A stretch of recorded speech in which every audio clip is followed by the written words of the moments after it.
Pagkabalik ni Magnus sa mansyon ay alalang-alala sa kanya si Althea. Agad nitong inusisa kung may masugat ba siya. Nakita naman nila na maraming galos at maiitim na pasa sa tadyang, likod, braso at sa mukha ni Magnus. Tanda na maraming bugbog na dinanas. Hindi lang umiimik si Althea habang nililinisan at nilalagyan ng benda ang mga sugat ni Magnus. Ice bag naman ang inilagay sa mga pasa. Ipinaghanda na rin nila ng pagkain si Magnus para makapaghapunan muna ito kaunti bago matulog. Kinabukasan, tanghali na nang magising si Magnus. Hirap na hirap siyang maigalaw ang kanyang katawan. Unang pumasok sa isip niya ay ang kanyang ninong na si Father Jacinto at kung bakit hindi ito nakarating sa laban. Gayong nangako ito na darating. Kaya kinuha niya ang cellphone upang tawagan ito. Subalit out of coverage area lang ang tunog na maririnig sa tawag. Naisip niyang imposibleng hindi iyon sumipot ng walang sapat na dahilan at siguradong tatawag rin iyon kung hindi makakarating. Doon na siya nagsimulang kabahan at naisip na baka may hindi magandang nangyari roon. Bumangon na siya para ma-stretch ang katawan. Mag-isa na lang din naman siya sa kwarto dahil nauna nang bumangon si Althea. Pagkarating sa baba ay abala ang lahat sa paglilinis, paglalampaso at pagpupunas ng mga dingding. "Mahal, halika na sa kusina, alalayan na kita para makapag-almusal ka na. Tumawag ako kina Aling Carmen, ayos naman daw sila. Balik na sa normal ang operasyon ng hasyenda. Mabuti na lang daw at natalo niyo ang mga aswang na sumugod kagabi. Pero mahal, bakit hanggang ngayon ay wala pa ring malay si Maris? Nagulpi ba siya ng mga aswang?" Nag-aalalang tanong pa ni Althea. Umiling-iling si Magnus. "Hindi. Napilitan yata siyang gumamit ng mataas na uri ng kapangyarihan at hindi kinaya ng katawan niya. Kaya siya nawala ng malay at nasaid ang enerhiya ng katawan. Kaya baka abutin pa siya ng 3 araw na tulog bago makabawi ng kaunting lakas na sapat para magkamalay siya." "Ah, ganun ba? Kawawa naman siya. Ano mahal, kape ka lang ba muna o gusto mo nang kumain ng kanin? May mga kakanin tayo dyan, ipinahatid ni Isay. Ikaw ha, mukhang mahal na mahal ka ng dalagang iyon. Kapag wala ka rito, bihira kami makatikim ng kakanin. Kung magpadala man ay madalas suman lang. Pero ngayong narito ka, ay mga espesyal na kakanin at puto ang ipinapadala sa'yo. May leche flan pa nga." Tila may pagsiselo sa boses ni Althea. "Ano ka ba? Kung ano-ano agad ang iniisip mo. Alam mo namang malaki ang naitulong ko sa kanila. Kaya normal lang na tumanaw sila ng utang na loob sa pamamagitan ng pagpapadala ng pagkain. Kaya wag mo nang pag-isipan pa ng kung ano-ano ang intensyon nila." "Okay, joke lang naman yun mahal. Siyempre alam ko rin naman yun. Oh, mupo ka na at ikukuha kita ng kape. Hayan ang mga kakanin. Iyang may takip sa gitna ng lamesa. Bahala ka na pumili.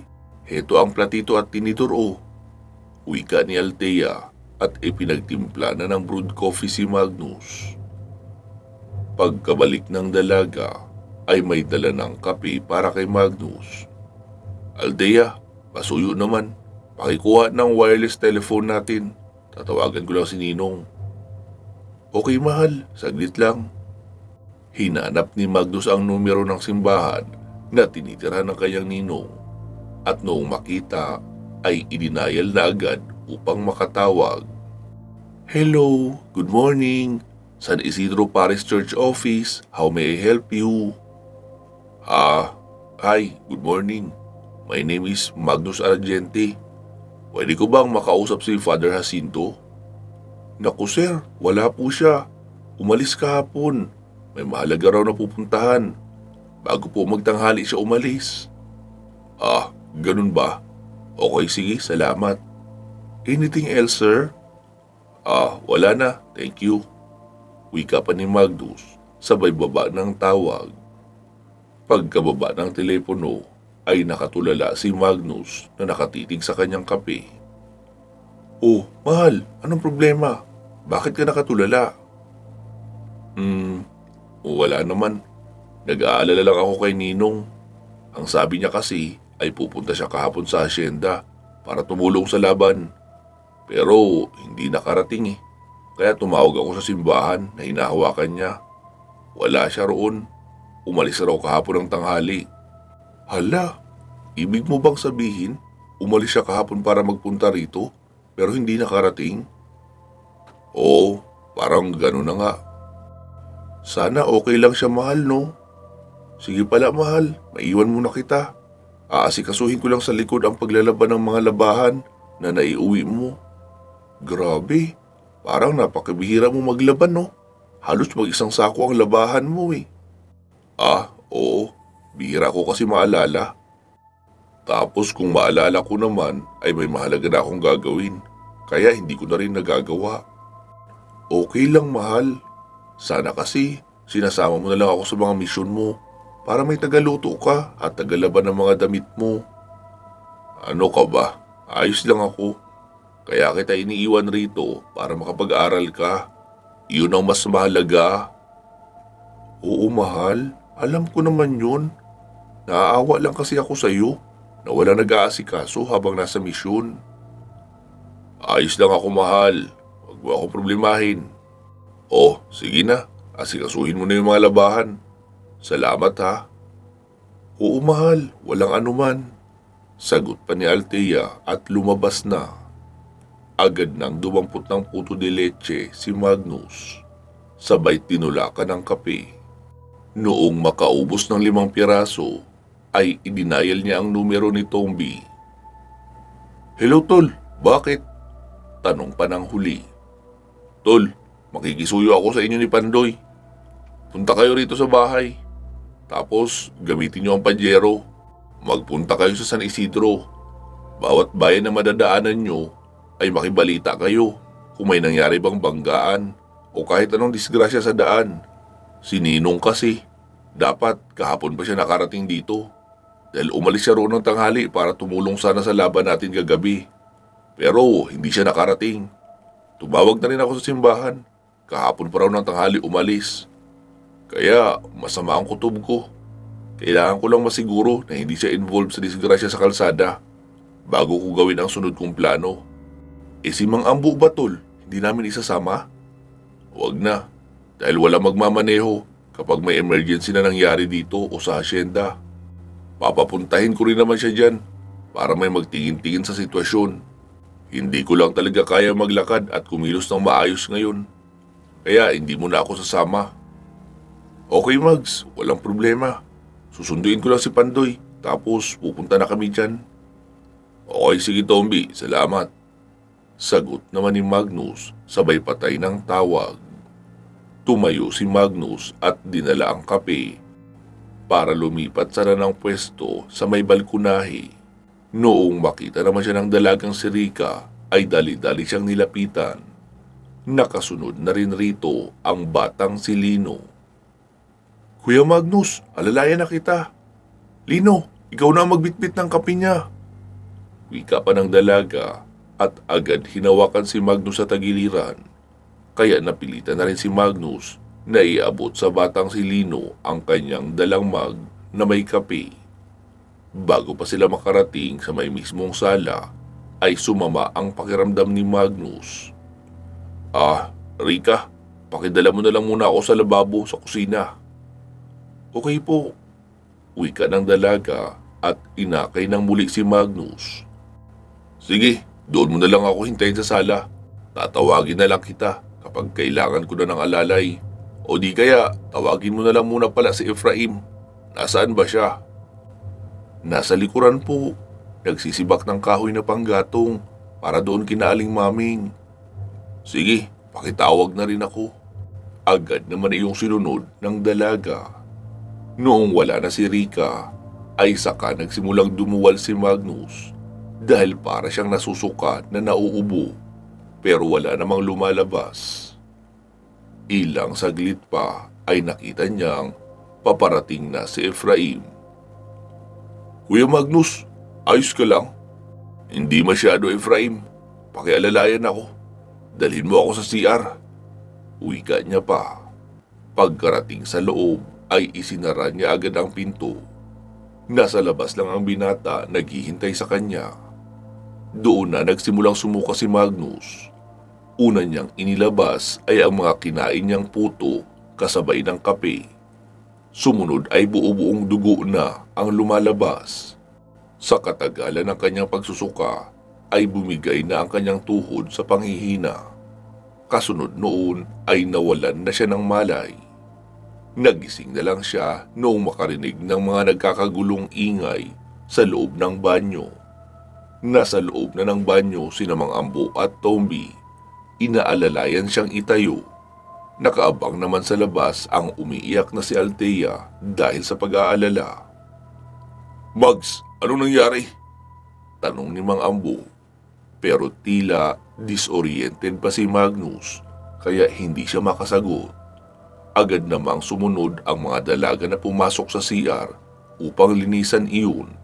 Naggalat kasi talaga ang dugo roon mula sa suka ni Magnus. Saktong nailagay lang nila si Magnus sa kama ay muli na itong nawalan ng malay. Si Althea naman ay kumuha ng maligamgam na tubig at towel upang linisan si Magnus. Maging ang gilid ng bibig, leeg at dibdib nito ay may dugo rin. "Mang Ambo, anong nangyayari sa kanya?" tanong ni Althea. "Hindi ko rin alam, Althea. Ang alam ko lang, masyadong malakas ang aswang na kudrawan at napuruhan noon si Magnus." Anong gagawin natin? Dalhin na kaya natin siya sa ospital?" sabi naman ni Mang Ambo. "Huwag muna. Maraming eksamin ang gagawin sa kanya roon at kakailanganin ng matagal na gamutan. Subukan muna nating humingi ng tulong sa isang albularyo." "Sinong albularyo naman? Wala pa rin malay si Maris." "Si Lino, iyong tinulungan namin sa laban sa San Agustin. Marami iyong elemental na gabay at mga diwatang kakilala na maaaring makatulong kay Magnus." Paano natin sila hihingian ng tulong? Taga Mindanao pa ang mga iyon, di ba?" "Oo, pero alam ko may cellphone number naman si Magnus roon. Buksan mo ang cellphone niya at hanapin ang pangalan na Lino." Kinuha ni Althea ang cellphone sa bulsa ni Magnus at inilagay ang daliri para mag-open. Agad siyang nag-scroll sa phone book at nakita niya nga ang pangalang babaylang Lino. "Heto, Mang Ambo," wika pa ni Althea sabay abot ng cellphone kay Mang Ambo. Agad naman iyong idinayal ng huli. "Hello, Lino. Sino po ito?" "Lino, ako ito, si Ambo. Yung kasama ni Magnus at Maris." "Oh, Mang Ambo, bakit? Anong problema?" Lino, medyo nasa hindi magandang lagay si Magnus. Si Maris naman ay walang malay kagabi pa dahil hinarap nila ang grupo ng matataas na uri ng aswang dito sa amin. Si Magnus naman ay may malay pa kagabi at nakapag-almusal pa nga ngayong umaga. Pero bigla na lang siyang nagsuka ng dugo at ngayon ay wala na siyang malay. Baka meron kang maipapayong gamot na pwede namang ipainom sa kanya.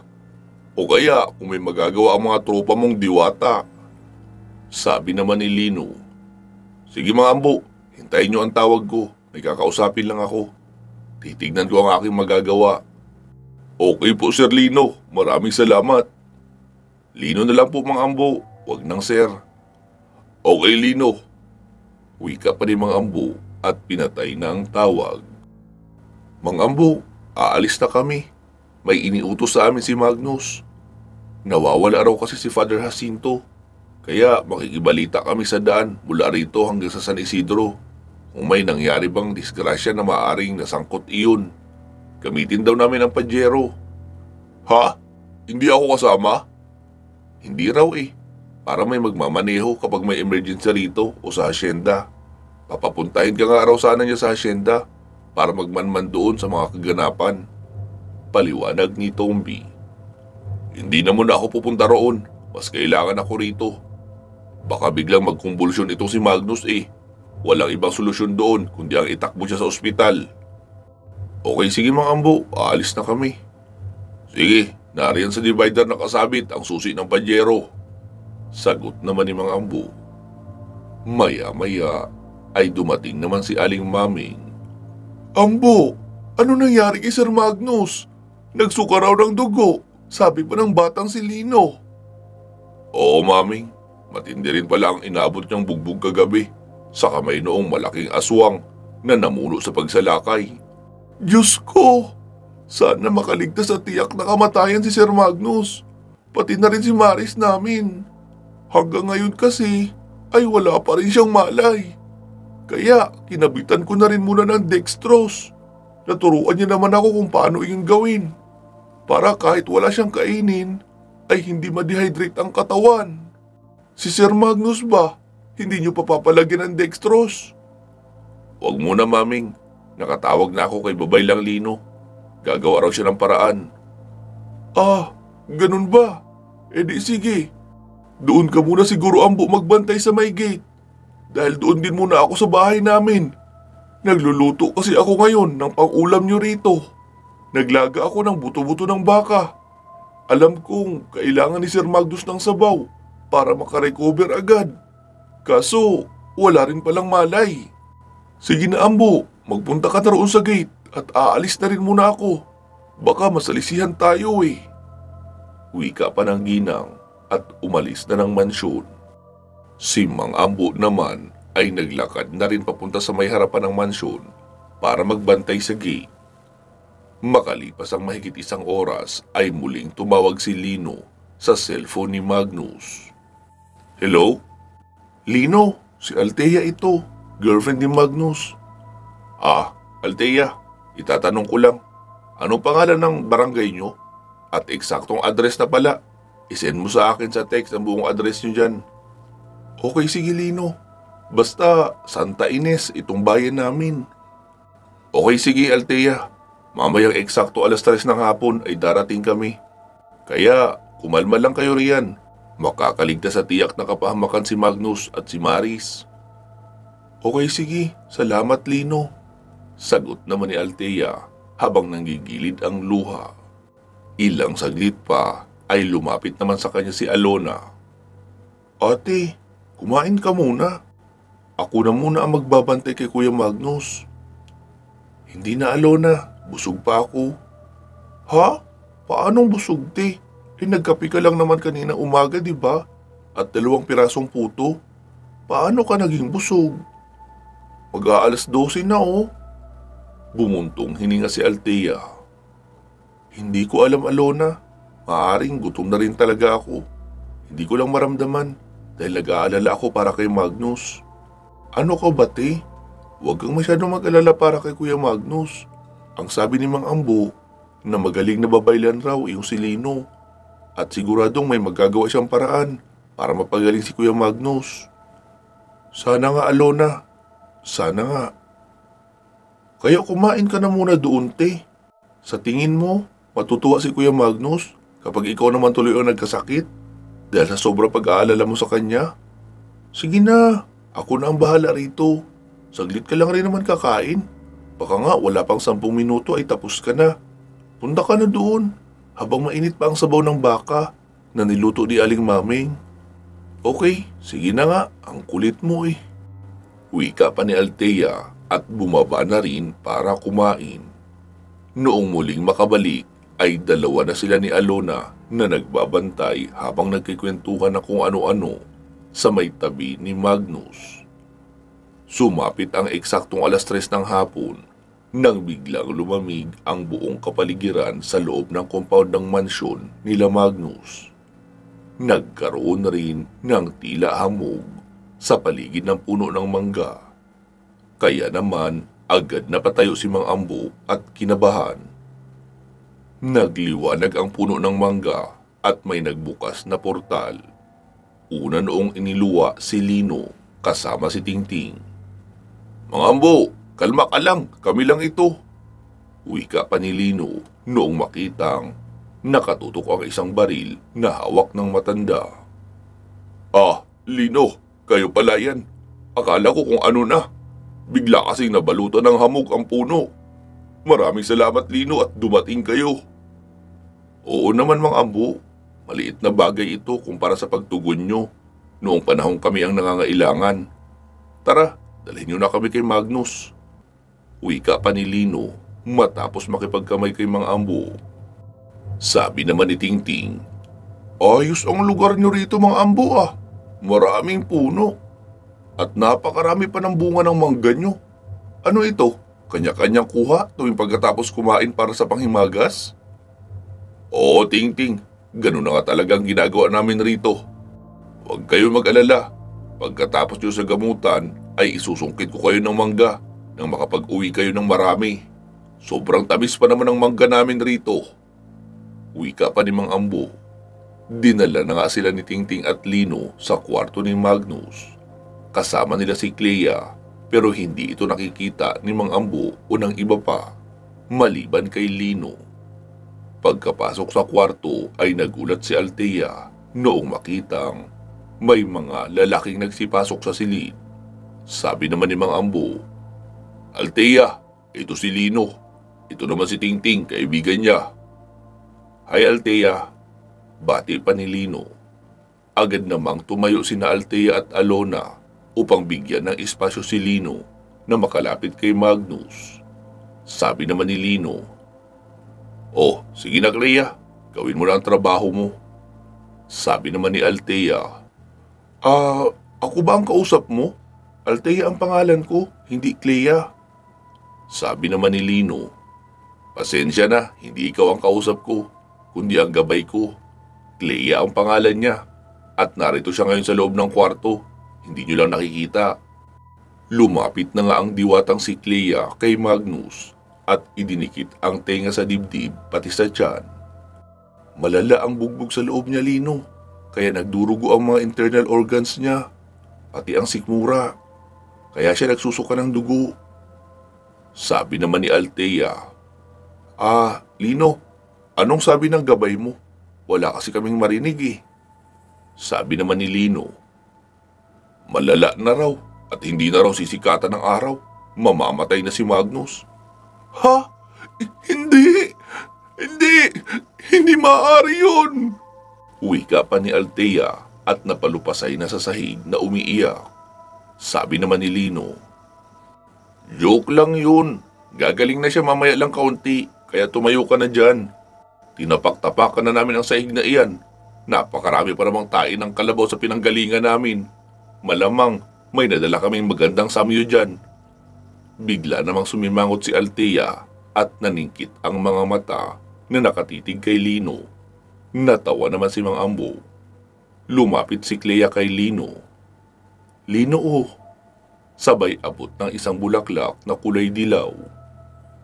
Bulaklak ng Nashka ito Wika pa ni Lino.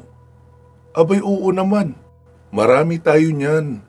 Kasi noong umalis si Nashka sa hardin ng medisina, ay nagdala siya ng maraming bulaklak na pinatuyo niya para magamit sa panggagamot kung sakaling may mapinsala sa matinding laban. E paano ito gagana? Tuyo na? Tanong naman ni Lino. Magiging sariwa iyan sa kamay ng taong may hawak ng mutya ng bulaklak na may kakayahang magpagaling. Kaya ko nga sinabi sa'yo diba na isama si Tingting? Okay. Wika pa ni Lino at napatingin kay Tingting. Sabi naman ni Tingting, anong kailangan mo sa akin Kuya Lino? Bakit ka nakatingin? Ikaw raw ang gagamot Tingting. Ito. Wika pa ni Lino sabay abot ng bulaklak kay Tingting. Sabi naman ni Tingting, ang daya mo Clea ha? Kay Kuya Lino ka lang talaga nagpakita. Ano ito? May sikreto kayo pinag-uusapan na ayaw mong marinig ko? Baka naman, sinisiraan mo na ako. Sabi naman ni Lino, Ting, wala na siya, umalis na. Kita mo yun, nagsasalita pa ako, lumayas na bigla. Ano raw ang gagawin ko rito Kuya Lino? Walang sinabi, basta ang huling salita Alam mo na raw yun. Ano? Ginawa pa akong manghuhula, lintik. Kakamot-kamot sa ulo na pagrereklamo ni Tingting. Lumapit na si Tingting kay Magnus, dala ang bulaklak ng Nashka. Inilapag niya iyon sa dibdib ng lalaki at tinakpan ng palad saka pumikit. Ilang saglit pa ay nakita ng lahat na lumiwanag ng kulay dilaw ang kamay ni Tingting. Noong mawala ang liwanag ay nagmulat na rin ito ng mata. Kasabay noon ay nagising na rin si Magnus na inuubo-ubo pa. Mabilis namang lumapit si Althea kay Magnus. Mahal, kumusta na ang pakiramdam mo? Ayos na ako, mahal. Wala nang masakit sa loob ko. Hindi na rin masakit ang katawan ko. Uy, Tingting, narito ka. Ikaw rin, Lino? Tanong pa ni Magnus. Oo, dahil kailangan mo ng tulong kaya kami nagpunta. Sagot naman ni Lino. Maraming salamat ha. Si Maris, pwede nyo rin bang gamutin? Abay, siyempre naman. Wala naman iyong sakit. Mukhang naubusan lang ng enerhiya. Kaya, kayang-kaya ko na iyon. Agad nang bumangon si Magnus. Sabi naman ni Althea, sigurado ka, mahal, na dapat ka nang tumayo?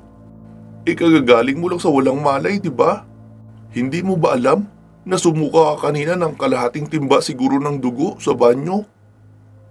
Huwag ka nang mag-alala, mahal. Ayos na ako. Magtiwala ka lang. Alam ko ang kalidad ng panggagamot ni Lino. Hindi basta-basta. Okay, sige. Bilisan niyo roon ha. At ipaghahanda na kita ng makakain. Para makakain ka na rin agad pagkabalik mo. Kayo rin, Lino. Sumabay ng kumain. Naku, Althea, wag na. Tapos na kami magtanghalian. Tsaka siguradong may masarap na merienda ang naghihintay sa amin sa bahay. Kaya iyon ang gusto kong kainin. Okay, bahala kayo. Sagot pa ni Althea. Sinamahan na nga muna ni Magnus ang dalawa sa bahay nila Mang Rudy. Aling Mameng! Aling Mameng! Tawag ni Magnus. Noong magbukas ay nagulat pa ang ginang. Sir Magnus, ikaw pala. Paanong nakabangon ka na agad? Di ba? Sumuka ka na ng dugo kanina? Oo, Aling Maming, pero ayos na ako ngayon. May mga kaibigan tayong mataas na uri ng babaylan. Kayang-kaya nilang solusyonan ang ganitong karamdaman. Si Maris naman po ang gagamutin nila. Ah, ganun ba? Halika, tuloy kayo. Wika pa ni Aling Maming at pinatuloy na silang lahat. Ipinakilala naman ni Magnus ang dalawa kay Mang Rudy noong makita nila itong nakaupo sa may sala. Nagpaiwan na sina Magnus at Tingting sa sala dahil si Lino naman ang gagawa ng panggagamot kay Maris. Noong makapasok sa silid ay sinabi ni Aling Maming, Sir, ano pong kailangan nyo para sa gamutan? Lino na lang po ang itawag nyo sa akin, wag nang sir. Tapos pakilagyan ng kumot ang dibdib niya para wala akong mahawakan na hindi ko dapat mahawakan. Sa kaliwang dibdib ko kasi ipapatong ang aking kanang kamay. Tapos sa noo naman ang kaliwa. Agad kumuha ng kumot ang ginang at tinakpan ang bahaging liig hanggang tiyan ng anak na dalaga.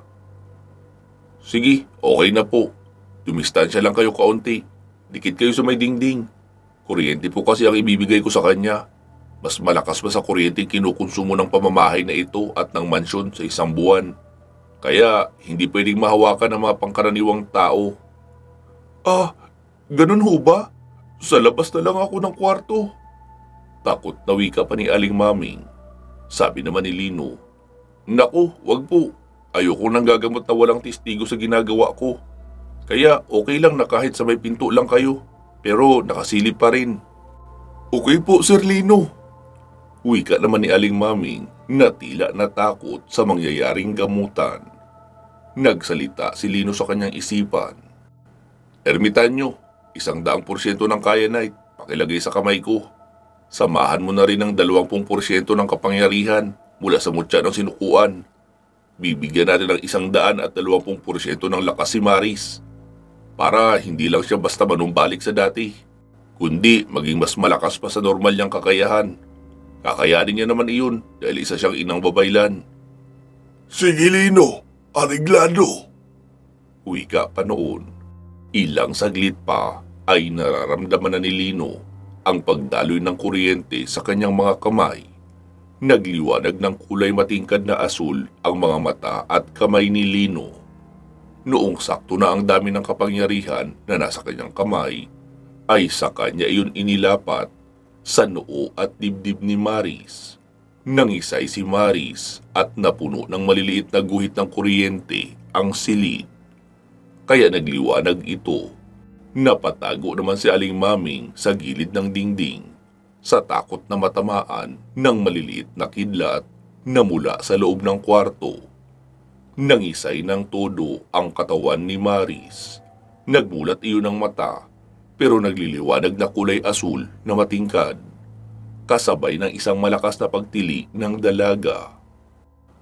Noong matapos ang mahabang pagtili, ay bumagsak na muli sa higaan ang ulo at katawan mula sa pagkakalian. Nawala na rin ang mga guhit ng kuryente sa loob ng silid. Lumabas na ng kwarto si Lino. Ayos na po, Nay. Pwede na kayong pumasok. Agad namang pumasok si Aling Maming at nakitang gising na si Maris. Malawak ang ngiti noon at makikita na punong-puno ng buhay ang mukha. Ilang saglit pa ay lumabas na rin iyon ng silid. Lino, maraming salamat. Grabe ang ibinigay mong lakas sa akin. Sobra-sobra pa yata sa dati kong lakas. Nakangiti naman ang lahat na nakatingin kay Maris, lalo na si Magnus na tila naluluha pa noong makitang bumalik na sa dati ang sigla ni Maris. Sumagot naman si Lino. Oo, 120% kasi ang ipinasa ko sa iyo para may karagdagan ka pang lakas bukod sa normal na meron ka. Para kasing masyadong manipis ang orihinal mong kapangyarihan. Para kang may espiritual na karamdaman at naging manipis ang iyong orihinal na energy reserve. Ah, oo. May problema nga talaga ang kapangyarihan ko lately. Maraming salamat ha. Naku, wala yun. Tumatanaw lang ako ng utang na loob. Malaki rin naman kasi ang naitulong niyo sa amin. So, paano? Aalis na kami. Nakabakasyon kasi kami ngayon sa bayan kung saan nakatira ang pamilya nitong si Tingting. May mga iimbestigahan rin kami pangyayari doon. Sige Lino, mag-iingat kayo. Wika pa ni Maris. Sabi ni Mang Rudy. Iho, maraming salamat sa iyo. Alam mo, sa tanda kong ito ay marami na akong nasaksiyang kababalaghan. Lalo at dito kami nakatira sa hasyenda na pagmamayari ng isang babaylan rin. Iyon ay ang lola ni Magnus. Pero hindi pa rin maarok ng pag-intindi ko kung paano mo nagawa yung ginawa mo sa anak kong si Maris. Hindi pa ako nakakita ng kahit sinong babaylan na gumamot sa pamamagitan ng pagkuryente sa pasyente. Nako, hindi ko po ginamot si Maris. Pinasahan ko lang ng enerhiya dahil iyon ang nawala sa kanya, kaya siya nawala ng malay. Pero ngayon, kahit pa makipaglaban siya agad ora mismo, marami na yang karga. Maraming salamat sa iyo, Iho. Sa iyo rin, Sir Magnus, dahil talagang gumawa ka ng paraan para maibalik sa dati ang anak ko. Wala yun, Mang Rudy. Sagot pa ni Magnus at naglakad na nga sila papalabas ng bahay. Pagkabalik nila sa mansyon, ay naroon na nakaabang si Mang Ambo.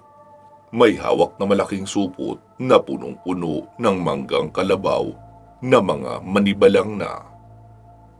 Lino, pasalubong niyo sa pag-uwi. Si Tingting naman ang tumanggap noon. Uy, maraming salamat Mang Ambo. Mukhang sarap nito ang bango. Sagot pa ni Lino. Tapos sinarap niya na si Magnus. Paano Magnus? Uwi na kami. Anong sunod niyong misyon yan? Sumagot naman ang huli.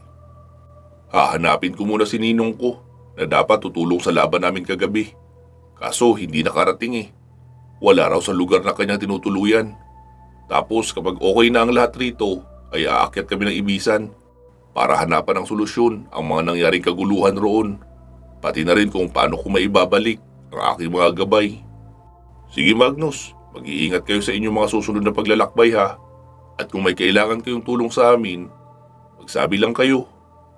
Okay Lino, maraming salamat uli. Tumango si Lino at kinamayan si Magnus.